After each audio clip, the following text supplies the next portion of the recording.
मज़ीद बयानात के लिए हमारे चैनल को सब्सक्राइब करें और बेल आइकन को दबाएँ। जज़ाकल्लाह।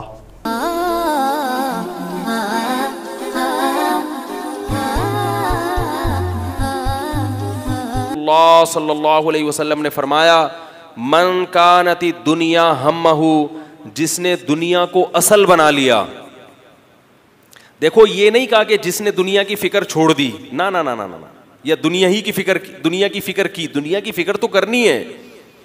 जब आप सफ़र में होते हैं तो हर आदमी की ख्वाहिश होती है कि सफ़र मेरा अच्छा गुजरे। वो सफ़र को मकसद बनाए तो भी बेवकूफ़, सफ़र को अच्छा गुजारने की फ़िक्र न करे तो भी बेवकूफ़। इस्लाम इन्हीं दो हमाकतों के दरमियान एतदाल का नाम है।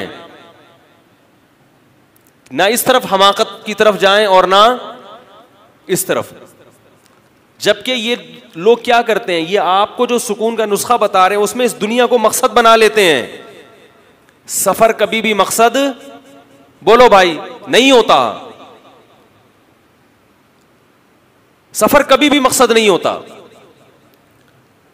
तो रसूलुल्लाह सल्लल्लाहु अलैहि वसल्लम ने फरमाया, मन कानतिल आखिरतु हम्महू, जिसने आखिरत को क्या बनाया, मन कानती दुनिया हम्महू, जिसने दुनिया को असल फिक्र बना लिया कि यार दुनिया में मैंने क्या बनना है, कामयाब इंसान बनना है दुनिया में। तो अल्लाह फरमाते हैं, जअलल्लाहु फ़क़रहु बैना ऐनैहि, अल्लाह फ़क़्र व फ़ाक़ा को उसके निगाहों के सामने कर देते हैं। ये नहीं बताया नबी ने कि अल्लाह उसको फ़कीर बना देते हैं, ना ना ना ना। कितने लोग दुनिया को मकसद बनाते हैं मगर फ़कीर, बोलो ना यार, कैसा बलागत वाला कलाम है।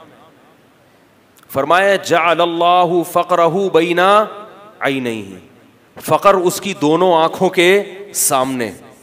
खरबपति हो के भी उसको क्या लगेगा कि यार कहीं ये दौलत मुझसे छिन न जाए।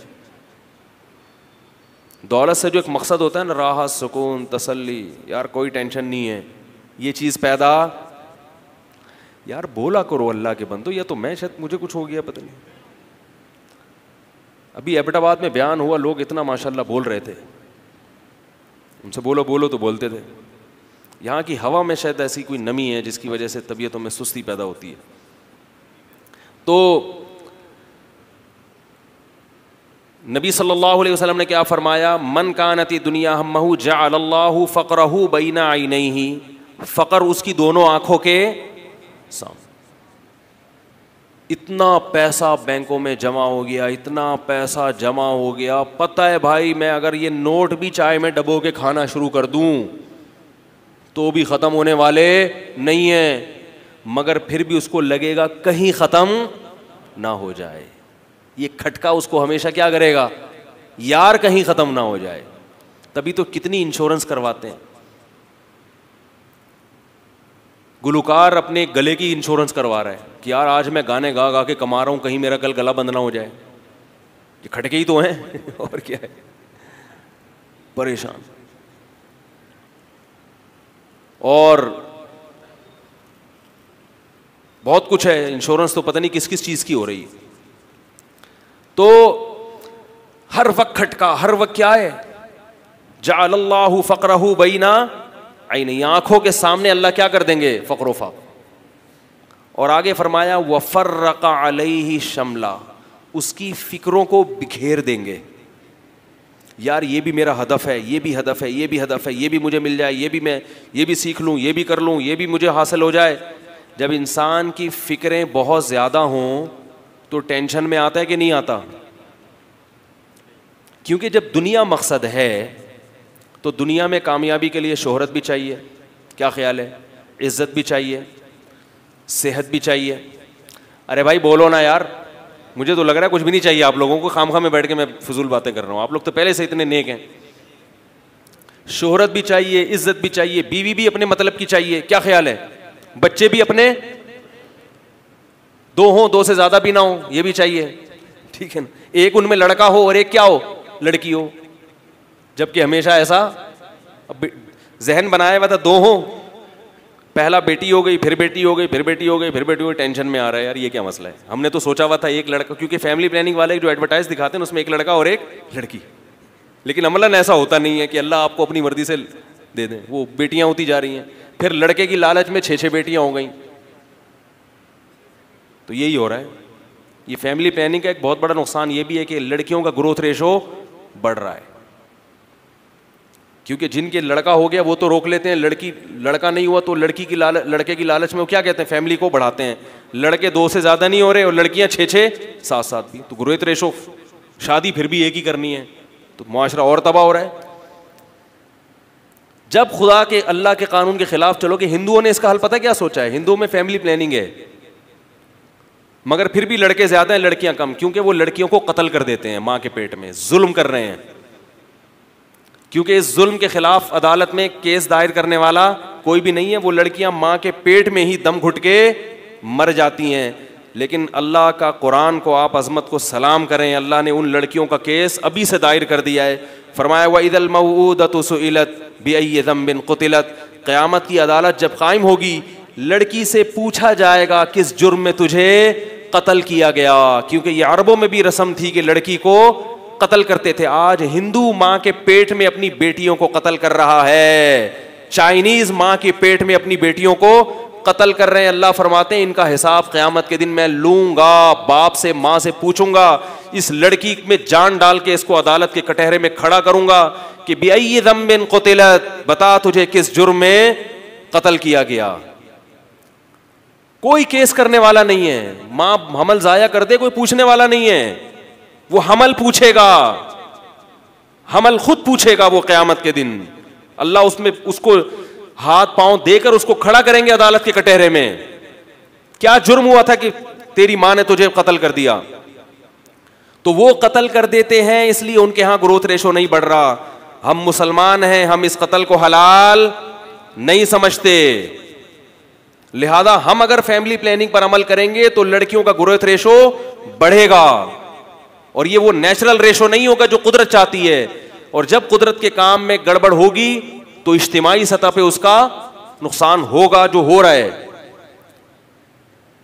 ये एक दलील भी काफी है फैमिली प्लानिंग के नजरिए के गलत होने की, और दर्जनों बातें हैं इस पे। तो आप सल्लल्लाहु अलैहि वसल्लम ने फरमाया जअलल्लाहु फर्रक़ा अलैहि शमला, अल्लाह उसकी फिक्रों को क्या कर देंगे, बिखेर देंगे। यार ये भी मिल जाए, बाल भी काले हो जाएं, है भाई, स्किन भी अच्छी हो जाए, ठीक है, पेट भी क्या हो जाए, कम हो जाए, बीवी भी क्या बन जाए, नेक। औरत चाहेगी मेरा शौहर बिल्कुल ऐसा हो मेरे रिमोट कंट्रोल की तरह, जब मैं बटन दबाऊं घर से बाहर निकले, एग्जिट का बटन दबाया ना रिमोट कंट्रोल पे, मियाँ कमाने के लिए चला गया, एंटर का बटन दबाया, एकदम जहां भी बैठा हुआ है उठ के अंडे लेता हुआ, जो अंडों का मैसेज भेजता ना वापसी पे 6 अंडे लेते हुए आना, वो अंडे लेता हुआ वापस आ जाए, भूले नहीं। हमारे साथ तो यही होता है भाई, जब भी जाते हैं मैसेज आता है वापसी पे 6 अंडे लेते हुए आना, तो हम तो वही बताएंगे ना जो हमारे साथ, जो जुल्म हमारे साथ हो रहा है, तो वही शेयर करेंगे ना आपके साथ। तो सास क्या हो जाए, बिल्कुल एकदम नेक बन जाए, मेरी माँ से भी अच्छी बन जाए, बिल्कुल अपनी खिदमत ना करवाए मुझसे, मैं 12 बजे तक सोऊं, मुझे उठने का ना कहे, और मुझे खुद से कहे कि बेटी तुम अपने शौहर के साथ अलग घर में जाके रहो, खुद से कहे। ऐसी सास चाहिए, कभी भी मुझसे मिलने घर में ना आए। और सास को बहू ऐसी चाहिए 24 घंटे पानी लेके मेरे सामने खड़ी रहे, चाय का पूछे। तो शौहर को बीवी ऐसी चाहिए कि जब जो बोलो फौरन क्या करे वो, जी हुजूरी आप मेरे सरताज हैं, बताइए, एयर होस्टेस की तरह हो, बटन दबाओ फौरन आ जाए, और एक्सक्यूज भी करे, गलती किए बगैर। एयर होस्टेस कोई गलती नहीं कर रही होती, फिर भी क्या करती है, एक्सक्यूज मी कहती रहती है ना बार बार, हालांकि वो गलती नहीं की होती। आप भी गलती करें तो एक्सक्यूज कौन करती है, एयर होस्टेस करती है। तो हर आदमी चाहता है, वो जहाज़ों में जब जाता है ना कि यार मेरी बीवी तो अभी घर जाऊंगा तो देखो सलावातें सुनाएगी। तो नबी सल्लल्लाहु अलैहि वसल्लम, बॉस सही हो जाए आपका, आपके एम्प्लॉय सारे आपके फर्मा बरदार हो जाए, एक एक चीज सेटिंग पे आ जाए, तो ये अल्लाह क्या करेंगे, इसकी फिक्रों को, ये भी सही हो जाए, ये भी सही हो जाए, ये भी ठीक हो जाए, ये भी ठीक हो जाए, पैसा भी आ जाए, गुर्बत का इम्कान भी खत्म हो जाए, बहरिया टाउन में 5-6 प्लॉट भी हो जाएं, और उसमें बनना भी शुरू हो जाए मकान, और जो एक प्लॉट बेचने के लिए खरीदा था वो डबल कीमत पे बिक भी जाए। क्या क्या फिक्रें लोगों ने लेकर पाली हुई हैं। तो आप सल्लल्लाहु अलैहि वसल्लम ने फरमाया अल्लाह उसकी फिक्रों को क्या, गंजे के सर पे बाल आ जाएं, ये भी एक बड़ा मसला है। अब 40 साल के बाद बाल गिरना शुरू होते हैं, यूट्यूब पे लोग सर्च कर रहे हैं ये लगाओ तो वो आएंगे ठीक, क्या क्या चीजें सर्च कर करके, ओ भाई नहीं उगेंगे,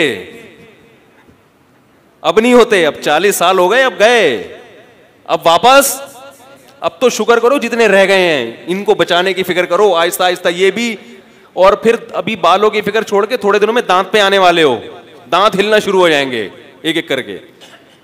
मुस्कुराने के लिए किसी से दांत उधार लेने पड़ेंगे। आप बत्तीसी लगा के मुस्कुराया, और अब ये जो फंकार अदाकार लोग टेलीविजन पे बूढ़े आते हैं ना, ये बत्तीसी उधार लेके आते हैं किसी से कि यार ये थोड़ा सा मुस्कुराना है टीवी में जाके, आपको फिर वापस कर दूंगा मैं, ठीक है, मुस्कुराने के बाद।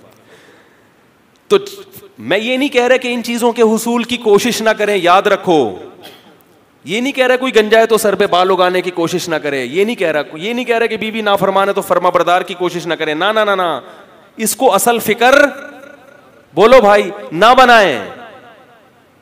भाई चल गया सही है, नहीं तो ऐसे ही सही है, बाल उगाए ठीक है, नहीं है तो कोई मसला नहीं है, सेहत बन गई ठीक है, नहीं बनी तो कोई मसला नहीं है, टेंशन नहीं लेनी।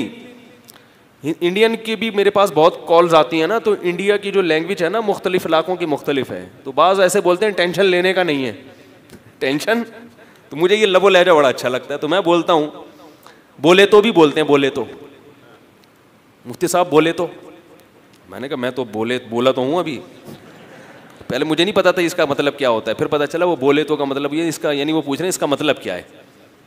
जैसे एक ने पूछा खुला बोले तो, यानी खुला क्या होता है, फिर मैंने बताया कि खुला ये होता है। तो इन चीजों को फिक्रें बोलो भाई नहीं बना, आखिरत को असल बना लिया, बेगम ठीक है नहीं है ठीक है तो सही है, नहीं है तो भी ठीक है यार, क्या ख्याल है, ठीक नहीं है तो भी क्या है, पर ठीक ही है, सही है, सही है। सर पे बाल हो गए ठीक है, नहीं हो गए तो भी ठीक है,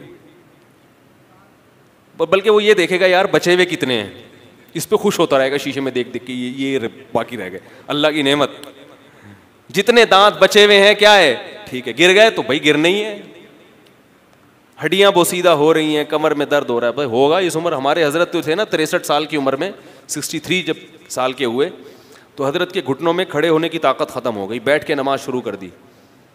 तो किसी ने हजरत को कोई दवा ला के दी, या कोई हकीम साहब का कोई माजून के, ये हजरत एलोपैथिक दवाएं बिल्कुल भी नहीं खाते थे, तो कोई माजून ला के दी, उन्होंने फरमाया कि अब क्या घुटनों के लिए, उम्र देखो क्या हो गई है भाई, 63 साल का हो गया, अब थोड़ी घुटने छोड़ो इसको, अभी भी नहीं घुटने ख़राब होंगे तो कब होंगे। लेकिन अल्लाह की कुदरत फिर सही हो गए, और फिर 78 साल की उम्र तक अल्हम्दुलिल्लाह खड़े होकर ही नमाज पढ़ते रहे, वो खुद ही खुशी से सही हो गए होंगे, क्या ख्याल है। और अगर घुटनों की फिक्र मुसल्लत कर लेते तो फिर घुटने और भी ख़राब हो जाते, खुश रहते थे। 63 साल जब उम्र हुई हज़रत की, हज़रत फरमाते थे अब मैं जो जिंदा हूँ तो मुझे जिंदा रहते हुए भी शर्म आती है। कहा नबी सल्लल्लाहु अलैहि वसल्लम 63 साल में चले गए, हम अभी तक जिंदा हैं। तो वो फरमाते थे अब ये क्या चल रहा है, ग्रेवी चल रहा है, ग्रेवी। तो वो शर्मा शर्मी में माशाल्लाह 78-79 साल निकाले उन्होंने, इतने खुश, कोई वर्कशॉप नहीं की, किसी ट्रेनर का बयान बोलो भाई नहीं सुना, सिर्फ इन हदीसों को जानते थे जो अल्लाह के नबी ने बताई हैं, इतने खुश थे। और मैं बार बार कहता हूं खुशी के किसी सबब के बगैर खुश होना ये असल खुशी है। मुफ्ती तारिक मसूद साहब के शॉर्ट क्लिप बयानात के लिए हमारा चैनल सब्सक्राइब करें और बेल आइकन को दबाएं। जज़ाकल्लाह।